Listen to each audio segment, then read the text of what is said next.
Hi friends, welcome back. तो भाई, सूरत पत्थरबाजी मामले में पुलिस ने क्या क्या एक्शन लिए, ओहो चलो देखते हैं। वीडियो शुरू करते हैं। वीडियो शुरू करने से पहले अगर आप चैनल पर नए हो और आपने अभी तक सब्सक्राइब नहीं किया तो जल्दी से पहले सब्सक्राइब के बटन और बेल आइकन को क्लिक कर लो ताकि आपको हमारे सारे न्यू वीडियोस के नोटिफिकेशन मिल जाए जैसे हम अपलोड करें। अगर आपको वीडियो पसंद आता है प्लीज लाइक एंड शेयर। चलिए शुरू करते हैं।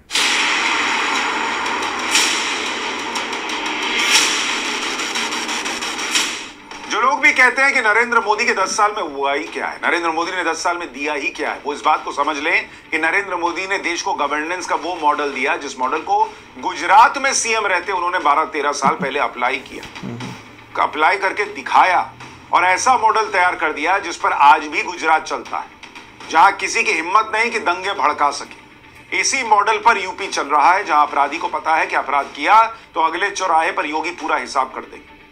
ये वो मॉडल नहीं है जहां कर्मचारियों की सैलरी देने के लिए हाथ फैलाने पड़ते हो, और ये वो मॉडल भी नहीं है जहां रेप जैसी भयानक घटना हो जाती है और घंटों लग जाते हैं एफआईआर दर्ज करने तक। आज की ही दो खबरें देख लीजिए। बंगाल के मामले में सुप्रीम कोर्ट ने कोलकाता पुलिस को यह कहकर कटघरे में खड़ा कर दिया कि एफआईआर दर्ज करने में 14 घंटे की देरी हुई। दूसरी तरफ गुजरात की सूरत पुलिस है जिसने गणेश पंडाल पर पथराव के 10 घंटे के अंदर ज्यादातर आरोपियों को पकड़कर जेल में डाल दिया। सूरत शहर को दंगे से बचा लिया।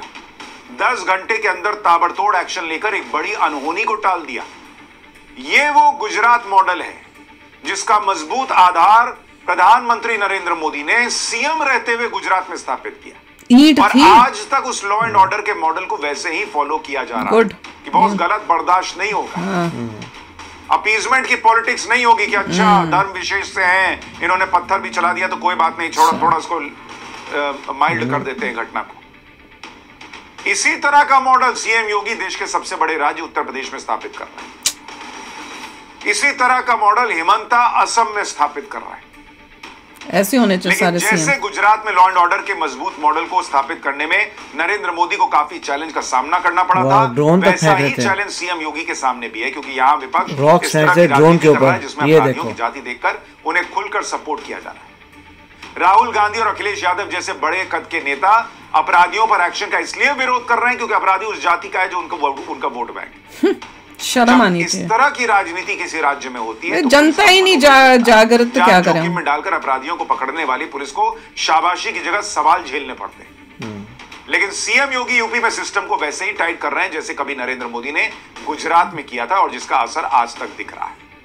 इसलिए आज गुजरात और यूपी दोनों की बात करूंगा। Very good. यूपी की बात आगे करूंगा। पहले गुजरात के सूरत में कल क्या हुआ और उसके बाद कैसे गुजरात सरकार ने ताबड़तोड़ एक्शन लिया, यह अपने आप में एक नजीर है। दरअसल गुजरात के सूरत में कल रात गणेश पंडाल पर पथराव हो गया। जिन्होंने पथराव करवाया वो शायद इस गलतफहमी में थे कि सूरत पुलिस रात में क्या कर लेगी, सुबह आराम से एफआईआर लिखेगी, आरोपियों की तलाश करेगी, इतने में तो सब फरार हो जाएंगे। लेकिन सूरत पुलिस और गुजरात सरकार तो अलग चीता निकली। सूर्योदय होने से पहले गुजरात के गृह मंत्री मौके पर गए। कुछ ही घंटे में सूरत पुलिस आरोपियों के दरवाजे तक पहुंच गई, उन्हें पकड़ कर घर से निकाला। सुबह होते होते बुलडोजर एक्शन तक हो गया। आपको इस घटना की पूरी टाइमलाइन बताऊंगा तो आप हैरान रह जाएंगे कि क्या बिजली की गति से एक्शन हुआ। भाई रात को 9 बजे गणेश पंडाल पर पथराव हुआ।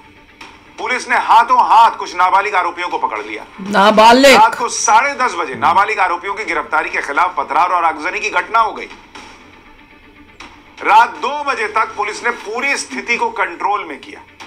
रात 2 बजे तक गुजरात के गृह मंत्री उस गणेश पंडाल में पहुंचकर आरती करते हैं जहां से घटना शुरू हुई। मतलब क्लियर मैसेज चला गया कि गृह मंत्री वहां पहुंचे हैं, यानी लॉ एंड ऑर्डर की स्थिति बिगड़ी नहीं है, किसी को कोई हिंसा नहीं करनी है, दंगे नहीं होगा, कुछ नहीं होगा, पुलिस अपना काम कर रही है। और गृह मंत्री ने वादा किया कि सुबह के 4:20 से पहले सभी आरोपी गिरफ्तार कर लिए। वाह, कमाल है। ये होता है लॉ एंड ऑर्डर। बिल्कुल। और जैसा ऐसे ही वादा किया वैसा ही हुआ। सुबह 4 बजे से पहले वो सभी लोग पकड़े गए जिन्होंने नाबालिग लड़कों से गणेश पंडाल पर पथराव करवाया। सुबह होने तक पुलिस 3 एफआईआर दर्ज कर चुकी थी, 24 लोगों को गिरफ्तार कर चुकी थी और दोपहर होते होते जहां जहां पथराव हुआ और आगजनी हुई उस गली और उस इलाके में अतिक्रमण हटाने के लिए बुलडोजर चल गया। Very good. यानी 10 घंटे के अंदर ही पंडाल पर पथराव की घटना के पीछे जो आरोपी थे वो सारे आरोपी पकड़े गए। ये होता है बॉस कानून व्यवस्था का मॉडल, जो गुजरात में नरेंद्र मोदी स्थापित करके आए थे और आज तक फॉलो हो रहा है। Very good. एक बार सुनिए कल रात को गुजरात के गृह मंत्री ने क्या कहा है, उसके बाद आपको दिखाऊंगा कल रात भर गुजरात पुलिस ने गणेश पंडाल पर हमला करने वालों को पेच कैसे कैसे टाइट किए। शहर के लोग जब सूरज की पहली किरण के दर्शन कर रहे होंगे, उससे पहले कमाल है, गणपति जी के पंडाल पे पत्थर फेंकने वाले, नाम क्या इनका, वाले सभी लोगों को गिरफ्तार कर लिया जाएगा। कमाल। सभी जगहों पे सभी क्षेत्रों में कॉम्बिंग चालू है और खास तौर पे गुजरात की शांति को ठेस पहुंचाने वाले चाहे वो कोई भी लोग हो, उन्हें नहीं छोड़ा जाएगा। वेरी गुड, ऐसे सख्त से सख्त कदम उठाए जाएंगे। Very good. बात अगजरी तक पहुंच गई भाई, पुलिस पर पथराव शुरू हो गया। सूरत पुलिस ने लाठी चार्ज किया, आंसू गैस के गोले छोड़े। इतना हुआ था। सूरत पुलिस ये ने ड्रोन है, को घर से बाहर खींच कर निकाला जिन्होंने नाबालिग लड़कों को पंडाल पर पथराव के लिए उकसाया। अच्छा। सूरत पुलिस ने इस मामले में 3 FIR दर्ज की, 28 लोगों को गिरफ्तार किया, 6 से 7 नाबालिग लड़के भी पकड़े गए।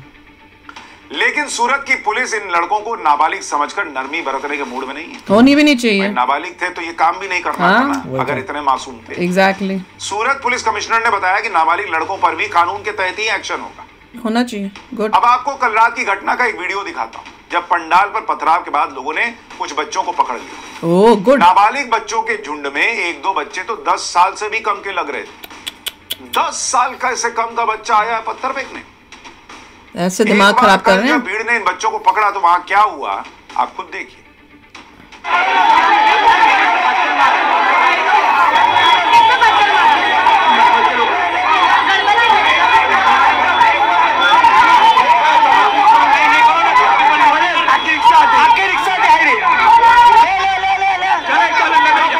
छोटा सा बच्चा। वही पंडाल है जहाँ पर कुछ लोग रिक्शा से पहुंचे, ऑटो से पहुंचे और यहाँ पर पथराव करना शुरू कर दिया। हालांकि ऑटो से पहुंचे, खंडित नहीं हुई, लेकिन ये ढोल आप देख सकते हैं जो फट चुका था, जिसे रातों रात ठीक किया गया है। यहाँ पर आपको नहीं छोड़ना चाहिए, दिख रहे होंगे क्योंकि बाकी इतनी हिम्मत, वो थोड़ा गोल्डन है और ये कलर जो है वो सफेद है, यानी कि ये रातों रात ठीक किया गया है। जो ढोल फटा था उस पथराव में, ये उसके मार्क्स आपको नजर आएंगे। दूसरा आपको दिखाऊं तो हाथ में गणेश जी के मूर्ति के हाथ में जो चुन्नी है उसके ठीक ऊपर आपको जो है पथराव के मार्क्स के निशान जो है आपको दिख जाएंगे, यानी कि एक सोची समझी साजिश के तहत यहाँ पर जो पथराव हुआ था वो उसके मार्क्स और निशान जो है वो अभी भी यहाँ पर मौजूद है। शॉकिंग, ये सब नहीं पता था। मुझे लगा था कि कई लोग ऐसे ही कुछ आरतियां कुछ कर रहे होंगे, ये नहीं पता चला था। तब मेरे को क्लियर है कि ऑटो से आए, पंडाल पे कर रहे थे और भगवान जी की मूर्ति को भी उन्होंने नुकसान किया। ऐसे लोगों को तो छोड़ना ही नहीं चाहिए, इनको तो इनकी पूरी जिंदगी। छोटा सा बच्चा, 10 साल का बच्चा, इसमें पुलिस वर्क बड़ा जबरदस्त था। हाँ, किया कमाल है। और जो वो जब बोले थे, जिन्होंने बोला कि भैया सूर्य उगने से पहले इन सबको पकड़ लिया जाएगा, और 2 बजे खुद आए हैं और खुद वहां पे पूजा करके गए हैं। ऐसा ही बंदे हमें चाहिए। रात के 2 बजे दिखाने के लिए कि भैया यहाँ पे ये सब चलेगा नहीं। इनके साथ जो जिन्होंने ये किया है, और ये भी सुन के बहुत अच्छा लगा कि जिन्होंने इनको किया, मतलब उनको तुम जाओ ये करो, उन लोगों को भी पकड़ा, क्योंकि ये सब तो वो कह रहे ना छोटे हैं एज में, पर उसकी वजह से इनको ये नहीं करना चाहिए कि इनको इजी वे आउट दे दो या थोड़ा वो कर दो, लीनियंट हो जाओ। नो, बिल्कुल भी नहीं। इनके साथ वही तो एक्शन होने चाहिए, बल्कि उससे ज्यादा स्ट्रिक्ट होने। तुमने कैसे भगवान जी की मूर्ति और इस टाइप से तुमने ये हरकत की, एक एग्जाम्पल सेट करो। छोटा बच्चा भी कैसे मान गया, उसको नहीं पता था बुरा कर रहे हैं।